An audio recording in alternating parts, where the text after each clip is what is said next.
Hi, my name's Dempsey Brick. This is How to Make It or Make It in Hollywood. As you can hear, there's some background noise. We're out in public. We're in a courtyard in London.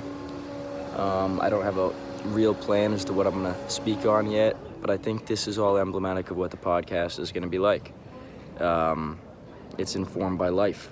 We don't have a codified plan. You're in the moment. You're in flow, hopefully. So with that, let me launch into it. I'm going to try to be as honest and forthcoming as I possibly can. And I feel like that's how the truest information is going to be shared, even the stuff that I don't want to share. Even mistakes, slip-ups. So that's my intention. Now, this first episode, I wanted to talk about two things. Basically, a healthy beginner's mentality as an actor. And a beginner's mentality is something that I think that you should keep throughout your entire career and your entire life, in any field you choose to study. Or dedicate yourself to, any vocation. In fact, this is an interesting word, vocation, because its etymology is theological. I believe it came from Catholicism or Christianity, and it roughly translates to a calling in Latin, your vocation. And I think very much that acting at its best can be a calling for somebody. People come into it for a variety of different reasons. I think it's important to know why you're doing what you're doing. I don't think there's a right reason or a wrong reason. Obviously, it's stigmatized, the idea of people coming in wanting fame, because I know that there's a lot of people who come in wanting just fame, and that's quite shallow, and I don't think that's going to sustain you. It's also such a rarity in this profession that it's just probably not the most effective means of getting that, if that's truly your life goal, your purpose from God. And I'll say that I'll use God non-denominationally. I don't necessarily mean a Catholic or a Christian God. I just mean the concept of divinity, of a divine energy. That's important to me when it comes to creativity. I think there's creative divinity as well, where perhaps you're a conduit. Whatever you are as an actor or a writer or whatever you do, you can be a conduit to something greater than yourself, to a creative force, to God, to a character, to anything. But where basically you open yourself up to impulses that don't come from you, which again sort of speaks to this concept of ego, and coming in to stroke one's own ego is maybe not the most effective means of making meaningful art, because at its best an actor is not looked at an audience won't look at an actor and say that actor's a great actor, oh my god, look at them doing so well at acting.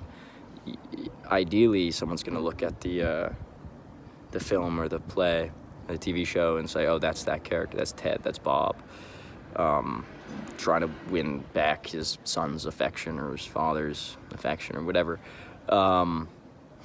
So you disappear. But this is all to say that I think it's important to recognize why you're doing what you're doing. I also know through personal experience and through just anecdotes, through osmosis of other people's personal stories, their lineage into this profession. You can start for one reason, a reason perhaps more shallow, and find out that it's actually a vocation, it's a calling, there's a spiritual bent to what you're doing. Now, it doesn't have to be spiritual. There's workmen. I know Alec Baldwin speaks in his book about doing it for money, and I think he's a very good actor, and I like his work. And so people do it for different reasons. I've heard Tom Hardy talk about, I believe it was Tom Hardy, maybe Shia LaBeouf, talking about Tom Hardy, but someone was saying that they don't believe. No, I think it was Tom Hardy saying he doesn't believe in the concept of talent.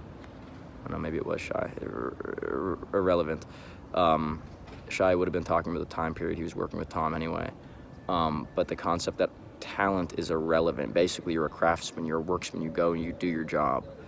Because this idea of talent can be a deflating one. Basically, people question, young actors especially, I think, question whether they have what it takes. And I think you have to operate under the assumption that you have what it takes. Everyone has what it takes if you put the time into it and if you develop and grow.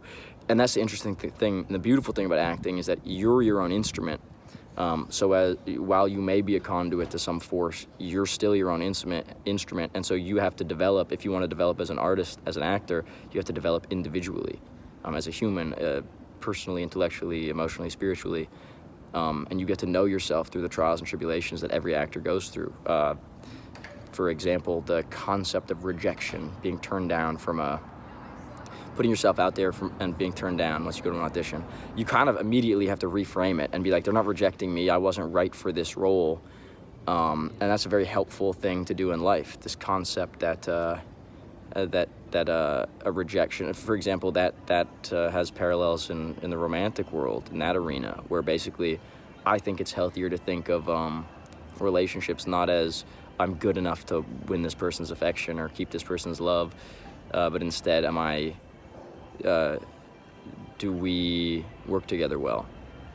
It's not a rejection. It's just, are we compatible? I think compatible is the key word in relationships. The same thing in acting. I heard this story yesterday. I'm going on tangents, but let's do it. Why not? I heard this story. Someone was relaying what they had heard from a casting office, and they were saying, look, so you get a whole bunch of actors in, you get 100 actors in for a role, and 50% are not good. The quality of their work is not there. They're not good enough craftsmen yet. So they write those people off. And then the majority of the rest do the exact same thing with the character. They do, and this is very interesting. This brings me to another point, which I wasn't planning on making, but c'est la vie. This is hopefully symbolic of the process of being of existing between action and cut, where you don't really know where it's going to go. You just kind of go with your impulse, what you feel moved to do. And a lot of people do the exact same thing. And I think that's externally motivated acting. They read the script, they know what is expected of them, they know what social protocol dictates. And I'm talking about like pop cultural archetypes and this is how this line goes, this is how this character interacts or acts. And so it's all externally motivated. You're taking it off of external expectations of what you're supposed to be doing, the writer's expectations, the director's expectations, what you've seen on TV, society's expectations of how we're supposed to be, and everyone gets written off in that group because everyone's doing the same thing, and it's not individual, it's not personal, it's not deep. And then you have another segment, a much smaller segment, who comes in and they make it their own. And I don't think that you necessarily should go in and be different for the sake of being different, because then it's still externally motivated. It's a rebellion to the norm, but it's still derivative from the norm. It's still all because of that same kernel of societal expectation or cultural expectation. I think what's important is to develop your own voice. What do you believe as an artist, as a human? What do you believe? How do you interact? And that's not to say you can't play a character. It's just to say that it's individualized. It's how you want to do it, how you felt moved through your research or your process or your prep. Leonardo da Vinci, I'm reading this book called Mastery, and they speak on Leonardo da Vinci in the first chapter, and he was rejected from schooling when he was young because he was an illegitimate child to his father. He was born out of wedlock, so considered illegitimate, and didn't have access to education. And so what he was left to his own devices, he went out and he sketched flowers, tons of flowers, all the time. He's obsessed with nature, and he sketched and sketched and sketched. And basically his education became very individualized because it's what he wanted to do, and it was how he wanted to do it. So he became very attuned to his own voice, his soul, his impulse, his intuition. And I think that's very important for any artist, to be able to set out into uncharted territory. And that's the uncharted territory in here. That's not dictated by, like I said, cultural norms or societal norms or expectations. Now, this brings me to one of the points that I think I wanted to make. What were those 2 points? And hopefully I'll be able to loop it back. The first thing, beginner's mentality. Let me see if I can find my way back to this. Beginner's mentality. For one, this is not what I was planning on saying. Assume you can do it. Assume you have what it takes. What was it? If you go to acting, number one thing. People say, what's the secret? How do you do it? How do you get good at acting? This or that, and wanting to be good at acting. That's an admirable pursuit. I think it can be if you're doing it for the right reasons. Just do it. That's the advice. If you took nothing else from this podcast for the rest of the podcast, and by the way, this podcast is going to be detailing my experiences in the industry. I was very lucky to have a father in the industry as an actor, so I was able to ask questions when I was young. I was able to see the intricacies of how set worked and how you go into an audition, and explore that mentality through the lens of somebody who'd been doing it for 20 years at the time that I started, 25 years.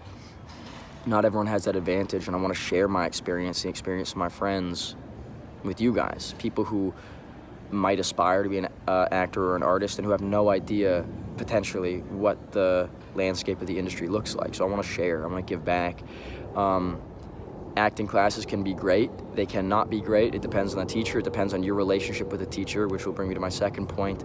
But perhaps it's difficult to find someone you trust because you haven't necessarily seen their work. You maybe believe them theoretically, but you don't know if you really trust them because you're not sure of the work that they've done. You haven't seen it, or they're not working professionally. They've dedicated their lives to teaching, which again, admirable, but it can be difficult for a student coming in to be like, oh, I really, really implicitly believe what that person's saying. So hopefully, if you've seen my work and responded to it, that might give you an inkling of trust in what I'm saying. And as I continue through this, it's not really an advice podcast. I'm just going to share. But if something rings true to you in your soul, this is a good mentality for any acting class and most things in life. If you're going in and you're going to study with the teacher, if you're coming into this podcast, in fact, let's just take it into the hypothetical situation of a class, an acting class. I believe you should go in with an open heart and you should do what the teacher suggests. Obviously, if it's something that's dangerous or makes you uncomfortable sexually, which unfortunately happens, it's not uncommon in acting classes, so keep an eye out. I do think that actors are taken advantage of a lot, not just in that sort of vicious way, but also financially, and you have to keep an eye out. I'm going to talk about that later, about how to spot a scam, and because that drives me nuts. They're taking advantage of the innocence and naivety of a young actor. It's not right, and it happens all the time. But if you go into a class, for the most part, I would say go in with an open heart. So even if they say to do something that feels silly or weird, be an animal, scream, don't cross your arms, because sometimes that's a protective thing to keep you, whatever it is, even if you feel uncomfortable, unless it's dangerous, do it with an open heart, because you're there to learn. And sometimes you have to do something uncomfortable that you wouldn't have naturally done. It wasn't your natural inclination, and you're going to learn something through it. That said, and this is the biggest mentality to remember, one of the biggest beginner mentality, like the tenets of a healthy beginner mentality to remember. In the end, it's your process. It's your craft. So go into class with an open heart, try it. And then when you take it out into the world, into your professional, into your craft, into your career, it's a tool in your toolbox which you can choose to use or not. The most important thing is not to idolize a teacher, not to idolize me or anybody giving advice, or a mentor, or a successful actor that you aspire to have a career like that person or who you're inspired by. It's you. Your craft is yours. They can't tell you what's going to work for you. They can suggest things. I can suggest things. They can't tell you what's going to work for you. Try it with an open heart, and then later decide if it rings true to your soul. You're going to have to orient around yourself as an actor, and I think as a healthy human, strong individual. I think that's very important. And that's something that's not taught in schools a lot. Not just acting schools, normal schools. You come in and you basically can play the game. You can speak to a teacher the way that they want to be spoken to. You can say what they want to say. You don't have to think critically. You can do very well in school, and you can rise to the academic ranks without really ever having critical thought of your own. Shouts out to Goodwill Hunting. I almost basically stole a line there. Okay, that's very important for beginner mentality, to not idolize a teacher. People give up their integrity often because people go into a class or go into an audition or go into on set even wanting the affirmation of an authority figure, a casting director, a teacher, a director. They want that affirmation. I think you can go into class with one of two mentalities. Either you're there to learn as much as you can, or to be told that you can do it, that you have what it takes. I went to a theater school for a year, and I saw the delineation between that, like the marked delineation between those two types of actors at that moment in time. And there was a huge distinction. It was like polar opposites in what I thought people were taking from the class. I mean, if you're there to prove that you can do it, to be told you can do it, any note is flying in the face of that desire, and so you're going to be defensive. You're like, well, they're giving me a note because I can't do it. You're viewing it through an insecure lens, and so it becomes difficult to learn and grow. If you're going to class, assume that you have what it takes. You know you have what it takes. You know what you can do. You know what you have the potential for, and learn as much as you can. That's an important thing. And that, what it also avoids is it avoids it helps you navigate around the impulse to impress the teacher. It's not about impressing the teacher. It's not about impressing the other students. It's not about getting that person's affection, because remember, that person doesn't know. Neither do I. Nobody knows what's going to work for you. You have to, like I said, have an open heart about it, I think. But it's very important. There can be like a culty power dynamic in acting classes and anywhere really where there's an authority figure. And so you have to be cognizant of that. Am I trying to impress the teacher? Am I trying to get them to affirm me? And if you're doing that, you're likely not moving in the direction that you probably want to be moving in, and learning as much as you can. I think you have to be okay. Obviously, everyone wants a little applause. They want to be lauded. They want affection. Everyone wants affection. That's a normal human impulse. Be aware of it. But I think also recognize that that's not why you're there. That if you got the affection or the affirmation of the teacher or not, either way, you're going to continue to act, and you're going to do what you can do. You're going to grow, and you're going to fulfill your potential. It'd be great because you've dedicated yourself to it, if that's what you want to do. I mean, again, you have to ask yourself, why are you acting? This brings me to my second beginner mentality, the tenet of the beginner mentality that I want to highlight. People ask, what's the secret? How do you get good at acting? Or, whether they ask it or not. I mean, I've heard the question, and I think others kind of wonder, like, how do you get good at acting? It feels like this ephemeral thing. You can't touch it. It's intangible. Is someone just born good at acting? Is it animalistic? Is it human impulse? Is it just someone's innate nature? I mean, there's a lot of things that play into it, but I think that everyone can be, good if they learn themselves and they learn how they function. Everyone can get better. Everyone can improve and have the potential to do something worthwhile and do something honest to themselves. How do you do it? You just do it. You just act. As much as it's the ballerina mentality. I think that's important to have. The great ballerinas, they're on the bar 8 hours a day. We were told this in theater school, and then I look around at actors, and I'm sure you can look around and see the same thing in class, and it's like, are we working an hour a day at most actors? Most actors are working less, go to one class a week, and it's the ballerina / Kobe Bryant mentality. I think he would train 8 hours a day. He did 4 different 2-hour sessions, I believe, and his mentality was, look, now this is perhaps simplistic because it's an art form, but I feel like having this simplistic mentality is very helpful, actually. If you look at Kobe Bryant's mentality, it was dictated based on the premise that if he was working 8 hours a day and you're working 3, he's working 5 hours more than you. And after a year, a gap's going to open. And after 2-3 years, you can't touch him. He becomes undeniable. Because of that much, it's an exponential growth in the amount of time that he's doing it versus the amount of time that you're doing it. And these are the best basketball players in the world, and he's still creating this gap because he's working, and and he had talent, and he had the physicality, and he had the mentality. Guys, there's beeping, there's airplanes, it's all part of it. So do it as much as you can. Now, this is a question I'm going to ask a lot of my friends, and a lot of one sort of universal frustration I've heard amongst actors is that it feels like a codependent craft because you need others to act with you. How do you do it when you're by yourself? And I know a lot of people are like, I would love to do it all day. If I was a ballerina, I could be on the bar all day, every day. How do you do that as an actor? And there's going to be different answers that come up.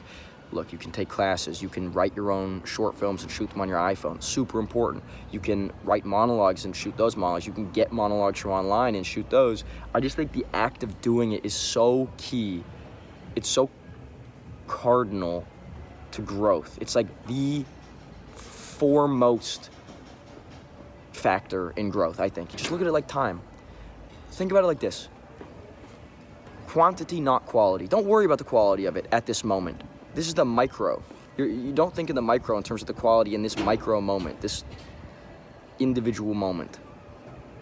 Think of it long term, the macro. Keep a macro time frame when you think about your craft, because they say you have to act for 10 years before you're good, 20 years before you're great, or whatever. I mean, again, that's simplistic. It depends on the person and someone's own propensities and the amount of work they put into it, obviously. But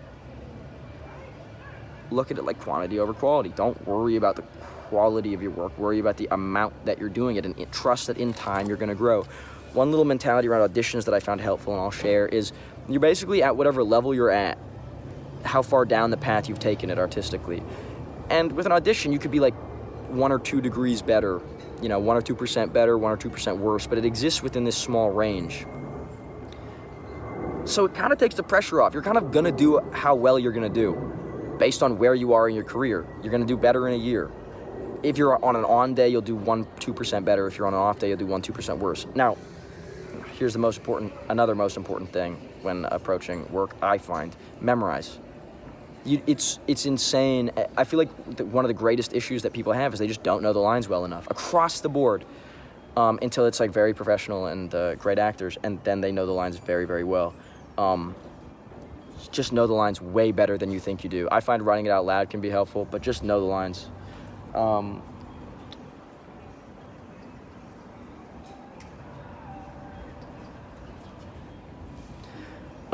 So know the lines backward and forward. Just know them. And there's different approaches, and you can approach scripts differently, and that's, everyone finds their own way. But that's another thing, know the lines. And then you go into the audition, and it's going to be a degree better, a degree worse, whatever. But it kind of takes the pressure off, because it's not like what seems like a massive distinction to you is not going to be a massive distinction to an outside observer, because they're seeing basically the level you're at. So that's why you can think about quantity, not quality. You don't have to worry about, obviously do your best, but it's the amount of time that you do it in a year, and 2 years, and 3 years, and 5 years. That's where the progress is really, really made. So you have to be dedicated, you have to love it, but do it. Do the work. I think that actors, because it's it feels like a bit of an intangible, ethereal process at times, can feel mystical and codependent. You're like, well, how do I do that? How do I work on that? Work on yourself, journal, get to know yourself. But those beginner mentalities are important. Just do it. It's the time on the ball, to use a sports analogy. Quantity over quality in this moment. That's all you have to just worry about doing it. Sit down, do it for an hour, do it for 3 hours. Do it as much as you possibly can. That's my advice, my initial cardinal piece of advice to anybody aspiring to be an actor, is just do it. Even anybody who is an actor, just do it as much as you can. Because also, it's the thing that you love, ostensibly. It's the thing that makes you happy. It opens your creative pathway. It makes you feel fulfilled and in flow with the universe, perhaps. The energy of life. And then there was the open heart. Don't idolize an authority figure. Go in with an open heart, try things, but then recognize that it's your pathway. It's your craft at the end of the day. You don't have to impress anybody. You need to do what is honest. So there we go. This is the first episode. We've gone all over the place. I think that's what it's going to be like. I'm going to go through, perhaps chronologically, perhaps not, my experiences on set, the different things that I've learned and on the different shows that I've shot and films that I've shot and plays. I'm going to bring people on, friends of mine who I love and who are very talented actors and artists, who I respect very much and who have something unique to share with you. I'm going to go through your questions, pitfalls to avoid in the industry, how to not get scammed in the industry, how to find an agent, how to get auditions, mentality, individual, emotional, personal mentality hacks that I find helpful. I'm trying to give it back, because what's learning? What's the point of learning? I mean, there's obviously an individual purpose, and that it's very helpful to grow, and then you can share your craft. But I feel like one of the great it's not even an ancillary benefit. I think it's one of the primary benefits of learning is that you can share that and you can bring other people up with you. And acting, it's difficult to talk about at times because people view it as it's almost like there's a superstition around sharing. It's like stigmatized to talk about craft, but it's the thing, a lot of us love to talk about. I'd love to hear about that. There's great video. I'll link to different videos. It's gonna be informative. It's gonna be honest. Those are my goals for this. So welcome to the winner's circle, and I'll explain what that means in the next episode. This is how to make it or make it in Hollywood.